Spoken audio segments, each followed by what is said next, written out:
For New York parents who want the best education possible, there's a dizzying variety of schools, public and private, to choose from. But the competition for the top schools is fierce.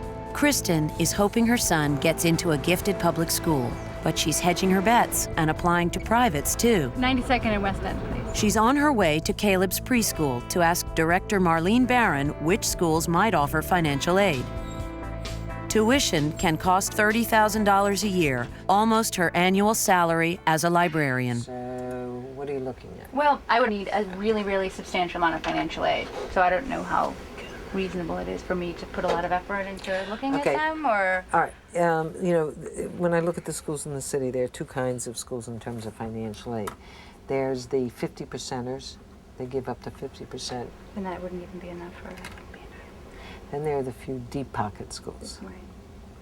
And a lot of that goes to diversity. But I think a couple of the boys' schools, Browning, Collegiate, St. Bernard's, they're really looking to balance off their classes more. They want some smart boys. I mean, his IQ is obviously very high. Preschool directors like Marlene have their own pressures.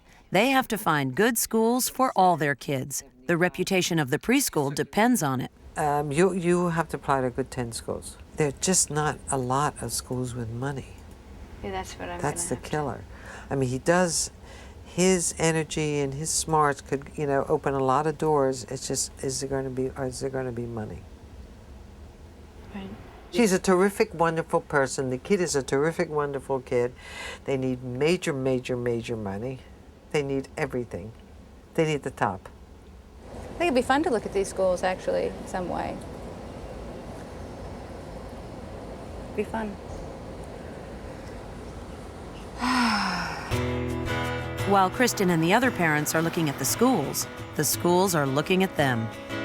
It's important that you've looked into what kind of a school you're looking at and portray yourself in a similar light as possible. Don't walk into a single-sex school with a uniform that's quite formal and say, I don't think my kid could wear a jacket and tie every day. I mean, I think he'd go crazy, because you're not going to be happy and you're not going to be chosen either for that school. I can walk backwards. The Brickens have just toured and interviewed at the Browning School, once the place where the elite sent their sons. Browning still focuses on developing what it calls the Browning gentleman. They had a parent leading the tour, but the tour was the two of us, including Jack. Normally, we get the tour, he goes into a room and talks to people, or they play group or whatever. I guess did kind of an evaluation. Then we sat with the admissions director and went over and just talked about Jack and us and what we do and kind of get to know each other. It's an interesting process. It's important that you have prepped your child as to, you know, we're going to visit a school and I want you to be your normal, adorable, compliant self and do the right thing, and I can't wait to hear about the school when you're done. So what do you think about the school today? Did you have fun with the lady? What did you guys play with yesterday at the other school? Stephanie can't tell how Jack's playdate went, and in the next 4 weeks, he has playdates at 9 more schools. Kristen is packing up from a stay in a writer's camp. She's decided to apply to 10 private schools. As New York City parents, we have a huge amount of choice. It's mind-boggling how much choice there is. It may be an illusion.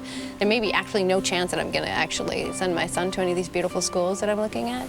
That was a good swing. For the application. I tried to be entertaining because I figured they had to read so many of them. Told stories about how, you know, I woke up one morning and found that Caleb had mixed an entire box of baking soda with a gigantic bottle of balsamic vinegar, and there was foam all over the kitchen. And he had these goggles on, and, you know, I woke up to this, wow. And then I tried to include negative aspects, because if I figured it said, you know, describe your son's strengths and weaknesses, I'm going to take them literally. I think I put things in there that he, you know, he's aggressive, he's impulsive.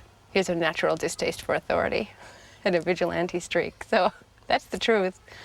I don't know if they really did want to hear that. But I figure that if they don't really want us the way we are, then we won't be happy. before Caleb has to take another IQ test, the Stanford Binet, which he's taking tomorrow. I'm not going to worry about this until the guy walks out and says, he's so cute. Next, the Brickens interview at one of the city's hottest schools. This process really should be much more fun than it is. It's dreaded, and it doesn't have to be, you know, but we're in New York City, so this is life here.